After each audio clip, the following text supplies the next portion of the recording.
हरियाणा राज्य कर्मचारी चयन आयोग शपथ ग्रहण समारोह में पहुंचे मुख्यमंत्री मनोहर लाल खट्टर।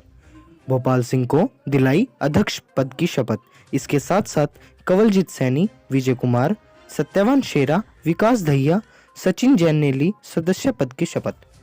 चंडीगढ़ से दीपक चौहान की रिपोर्ट। ये जो आज गठन एक प्रकार से पुनर्गठन हुआ है, एक मेंबर को ही चेयरमैन बनाया, बाकी सारे नए हैं। जो पिछले 6 साल का कार्यकाल रहा जिसमें 80,000 के आसपास नौकरी मिल पाई, अब पिछले कार्यकाल में और अगले 5 साल, 3.5 साल, 4 साल बच रहे हैं, कैसे देखते हैं इस आयोग से और आपकी क्या अपेक्षाएं हैं? देखिए, हमारी अपेक्षा ये है कि जब भी इनको क्लास 3, क्लास 4 यानी क्लास सी और क्लास डी की रिक्वेशन दी जाती है तो हरियाणा स्टाफ सिलेक्शन कमीशन उसकी अपनी एक प्रक्रिया होती है। उस प्रक्रिया के माध्यम से वो चयन करके और कैंडिडेट्स देते हैं, उसके बाद सरकार उसको ज्वाइन कराती है।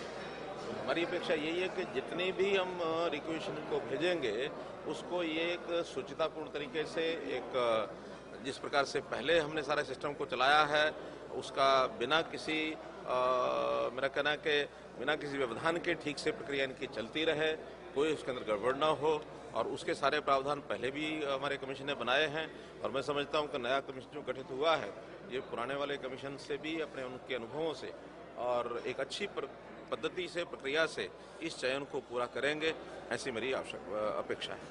जो अभी 25,000 के आसपास पद अभी रिक्त हैं और आपने एक दिन ये भी कहा था विधानसभा में कि हम 5 साल में 1 लाख के आसपास हम पद भरेंगे क्योंकि 20,000 के आसपास पद रिक्त होते हैं। तो एक इनको कोई शेड्यूल कमीशन को कहेंगे कि वो निर्धारित समय 1 साल में कम से कम इतनी पद। देखिए, हम नहीं कहेंगे, वो शेड्यूल इन्होंने अपने आप बनाना होता है, उनकी प्रक्रिया में होता है। हमारा तो इतनी अपेक्षा है कि जितनी हम इनको रिक्वेशन देंगे वो रिक्वेशन शेड्यूल के हिसाब से पूरा करें, हर साल अपना शेड्यूल बनाएं।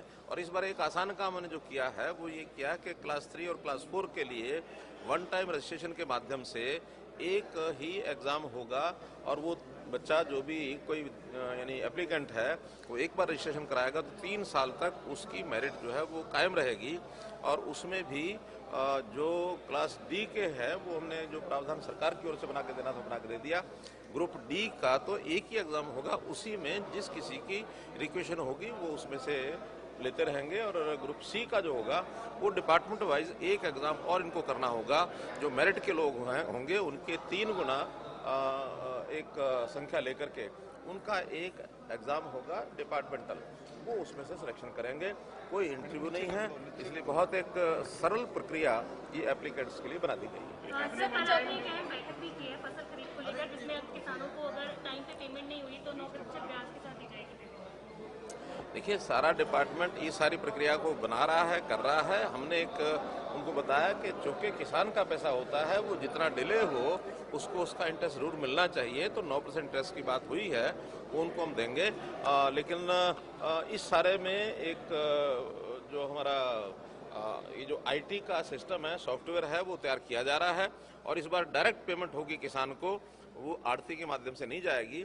जितना डिले होगा उतना इंटरेस्ट उनको। क्या मैंडेटरी कर दिया गया सर, सीधे किसानों के खाते में ही जाएगा? सीधा किसानों खाते में जाएगा। हर साल जो आड़ती जो है वो हड़ताल करने की बात करते हैं, हड़ताल इस बार भी हड़ताल। मुझे नहीं लगता है कोई ऐसा विषय आएगा, क्योंकि उनकी आड़त, उनका सारा खर्च उनको मिलेगा और जिसके वो हकदार हैं और उनका काम अपना है, यानी बोली लगवाना है, उसको आड़ती को अपना तोल कराना है, उसकी भराई करानी है, उसकी लोडिंग करानी है।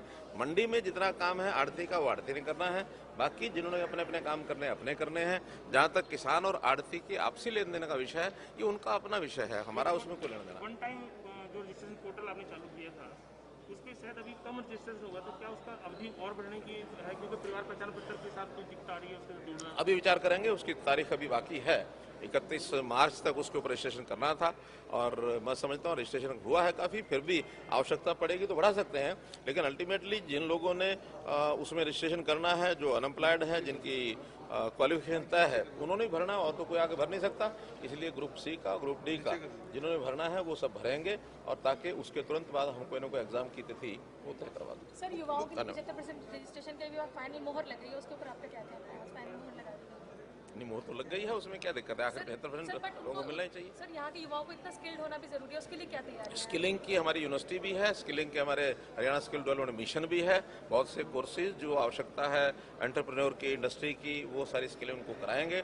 और ये बात ठीक है कि स्किल्ड जो लोग हैं वो यानी एक स्किलिंग की जो आवश्यकता है वो जब तक नहीं होगी तब तक बाध्य कोई भी नहीं है। स्किलिंग और जो योग्यता है वो पूरी जिनकी होगी उन्हीं को इंडस्ट्री को रखना होगा। सीएम साहब दिल्ली आज हरियाणा स्टाफ सिलेक्शन कमीशन के अध्यक्ष के रूप में मुझे नियुक्त किया गया है और सरकार ने और माननीय मुख्यमंत्री जी ने जो विश्वास मेरे ऊपर जताया है, मेरा पूरा प्रयास होगा कि मैं उस विश्वास को न टूटने दूं और उनके विश्वास, उनकी इच्छा के अनुसार जो उनका लक्ष्य है और जो विजन है उनका ईमानदारी, योग्यता और पारदर्शिता से भर्ती करने का, मैं उस पर पूरा खरा होने का प्रयास करूंगा और अपनी पूरी टीम की तरफ से आप लोगों को और हरियाणा की जनता को विश्वास दिलाता हूं कि इस पे हम पूरा खरा उतरेंगे।